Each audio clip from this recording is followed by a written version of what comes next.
सर्वशक्तिमान परमेश्वरका वचनहरूको वाचन संग्रह। सम्पूर्ण ब्रह्माण्डको निम्ति परमेश्वरका वचनहरूका रहस्यहरूको अर्थ अनुवादहरू। अध्याय 20।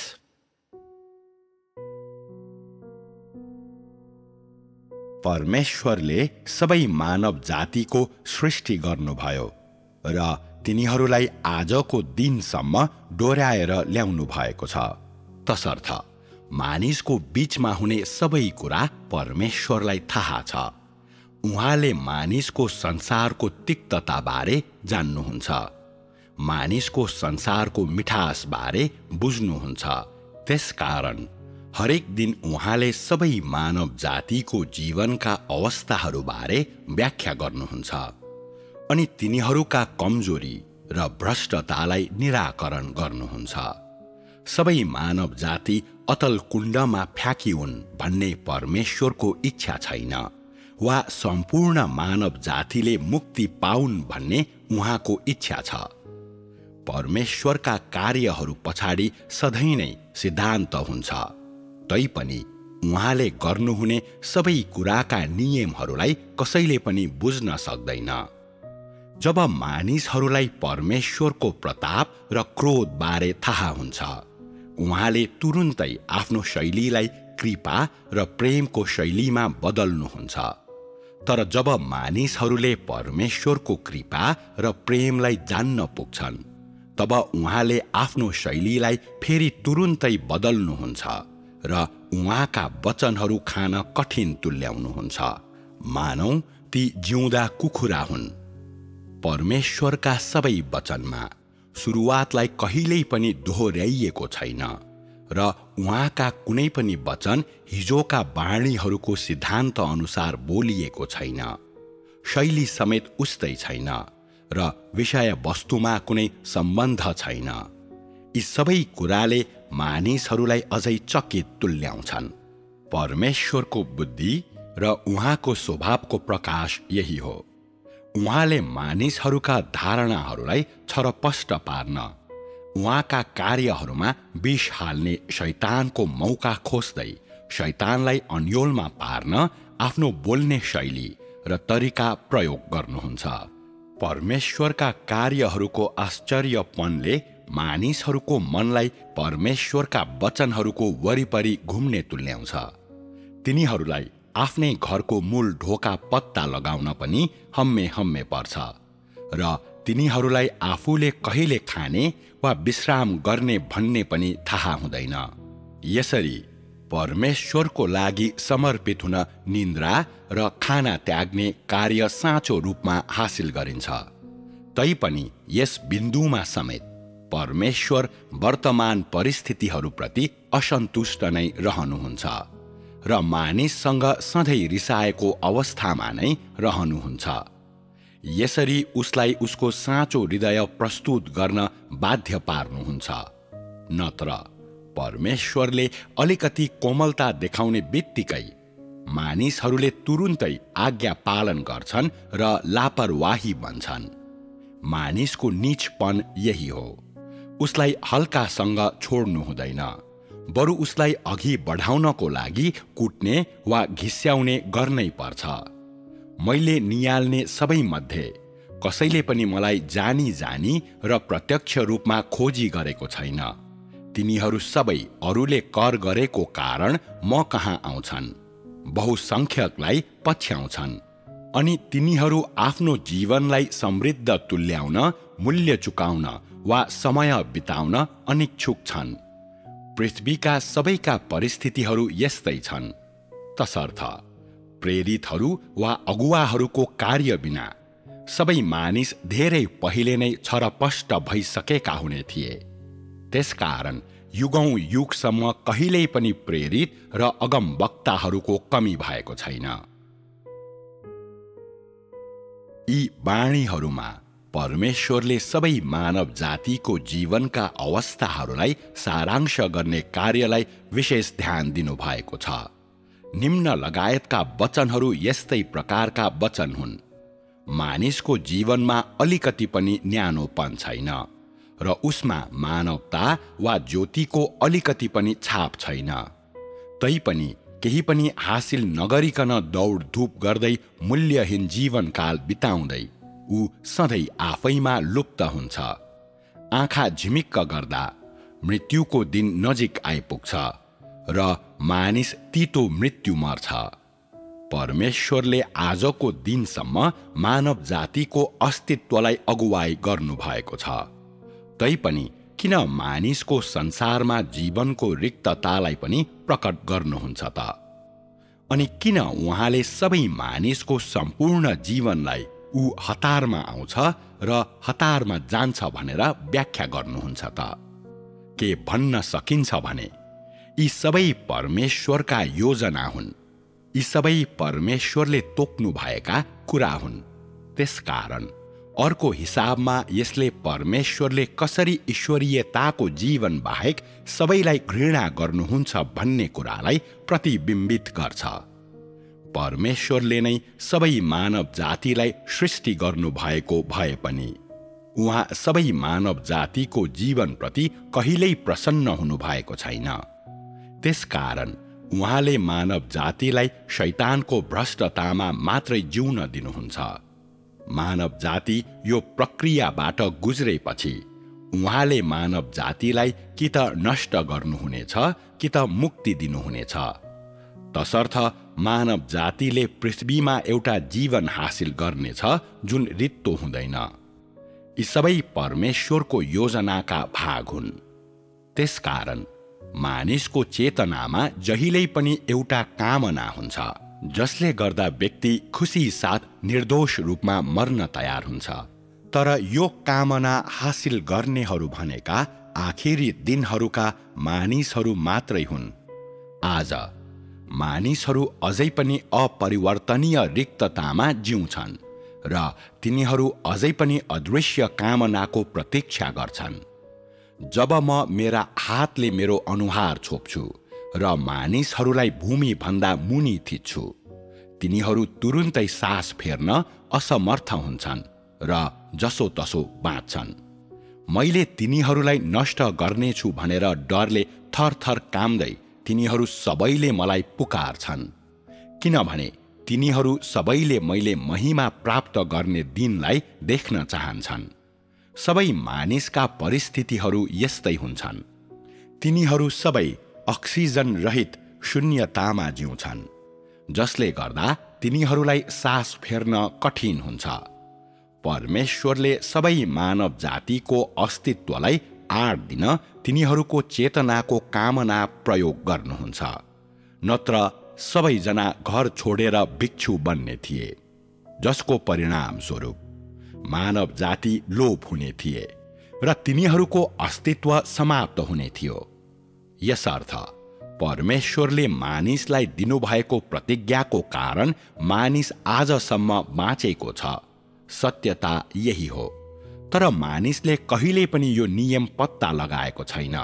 त्यसकारण ऊ किन उसमाथि दोस्रो पटक मृत्यु आइपर्नेछ भन्ने गहन डरको कारण भन्ने उसलाई थाहा छैन। मानव भएर जिइरहने साहस कसैसँग पनि छैन, तैपनि मर्ने साहस पनि कसैसँग छैन। तसर्थ मानिसहरू तितो मृत्यु मर्छन् भनी परमेश्वर भन्नुहुन्छ। मानिसहरूको बीचको साँचो स्थिति यस्तै हुन्छ। सायद तिनीहरूको भविष्यका आशाहरूमा कतिपय मानिसले बाधाहरू सामना गरेका छन् र मर्ने विचार गरेका छन्, तर यी विचार कहिल्यै पूरा भएका छैनन्। सायद कतिपयमा पारिवारिक द्वन्द्वको कारण मर्ने विचार आएका छन्, तर तिनीहरूले आफ्ना प्रियजनप्रतिको फिक्रीको कारण आफ्नो त्यो कामना पूरा गर्न सक्दैनन्। र सायद कतिपयको विवाह सम्बन्धमा धक्का लागेको कारण तिनीहरूले मर्ने बारे सोचेका छन्, तर तिनीहरू यसबाट गुज्रन अनिच्छुक छन्। तसर्थ मानिसहरू आफ्नो हृदयमा गुनासो वा अनन्त खेदहरू लिएर मर्छन्। सबै मानिसका विभिन्न परिस्थितिहरू यस्तै हुन्छन्।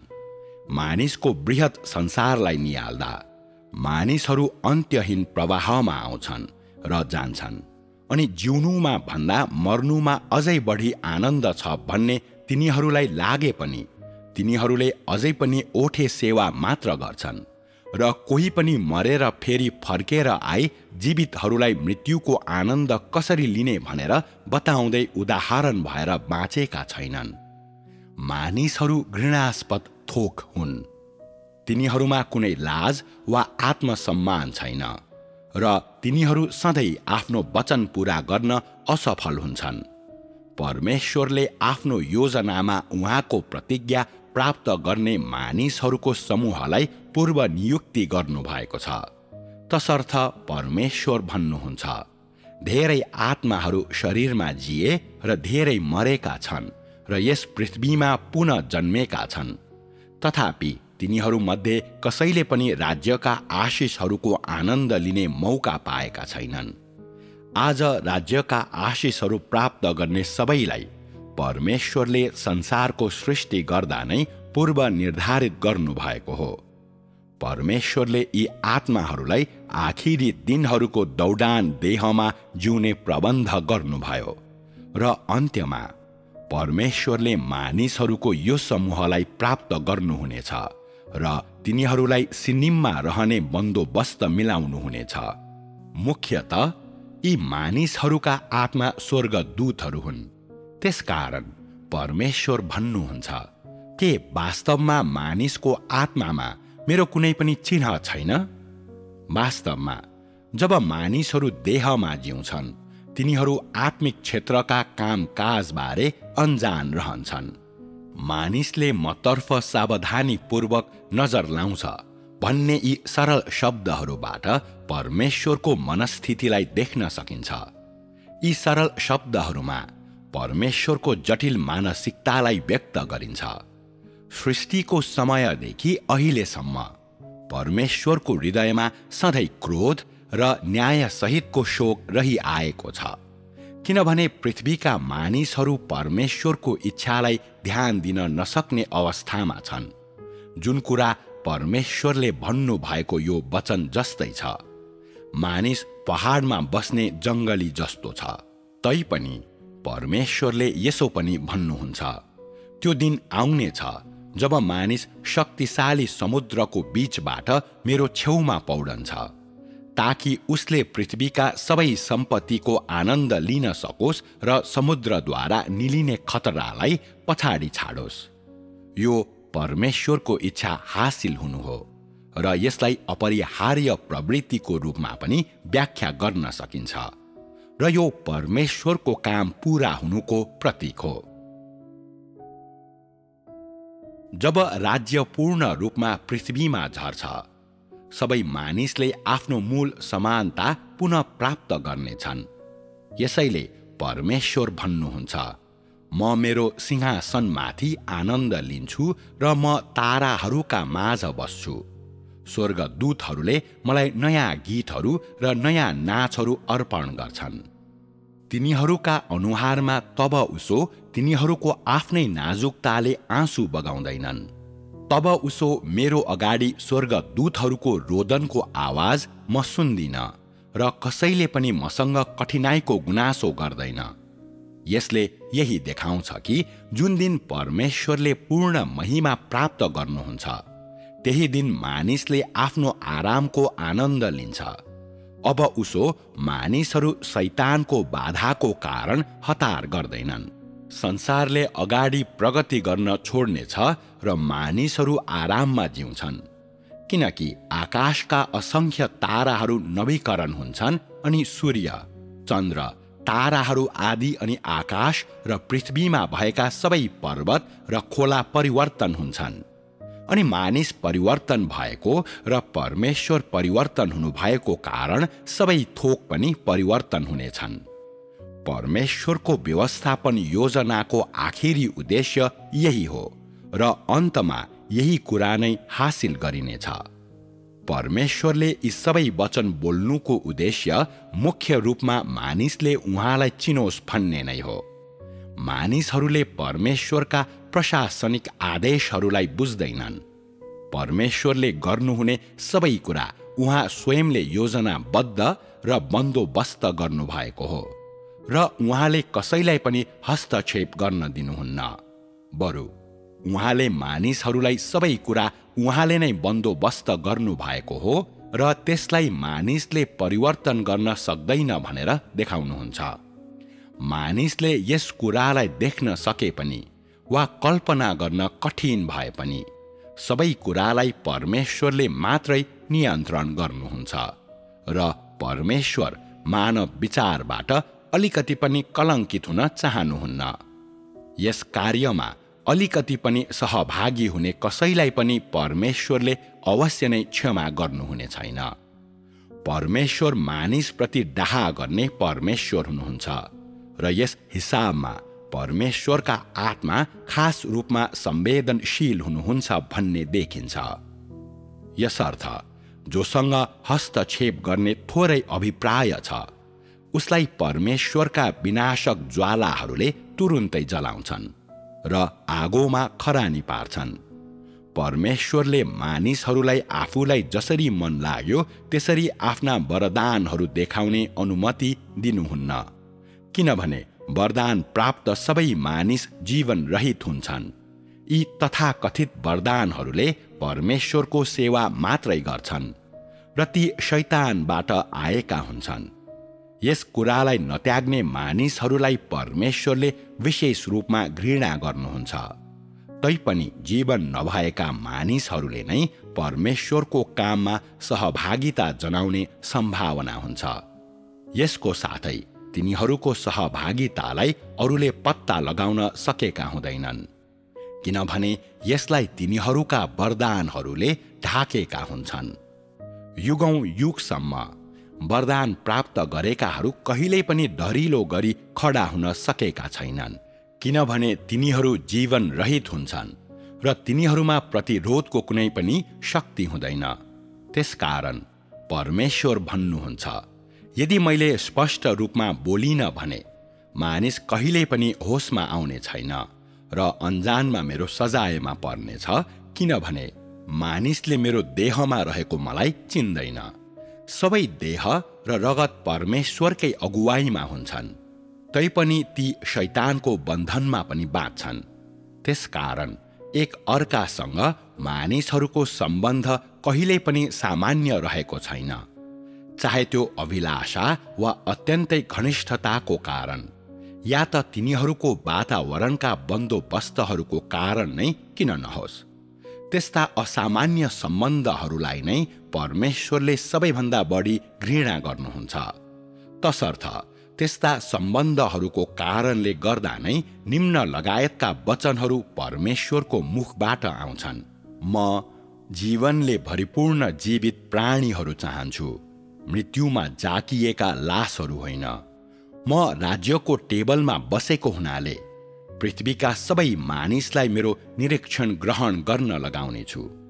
जब परमेश्वर सम्पूर्ण ब्रह्माण्ड भन्दा माथि हुनुहुन्छ, हरेक दिन उहाँले ती देह र रगतका हरेक कार्य अवलोकन गर्नुहुन्छ र कहिल्यै पनि तिनीहरूमध्ये एउटालाई समेत बेवास्ता गर्नुभएको छैन। परमेश्वरका कार्यहरू यिनै हुन्। त्यसकारण म सबै मानिसलाई तिनीहरूका आफ्नै सोचाइ, विचार र कार्यहरू जाँच्न अनुरोध गर्छु। त परमेश्वरको निम्ति शर्मको प्रतीक बन भनेर होइन, परमेश्वरको महिमाको प्रकटीकरण बन भनेर अनुरोध गर्छु, ताकि तेरा सबै कार्य, वचन र जीवनमा त शैतानको चुट्किलाको निशाना नबन। यो सबै मानिसलाई परमेश्वरले दिनुभएको मापदण्ड हो।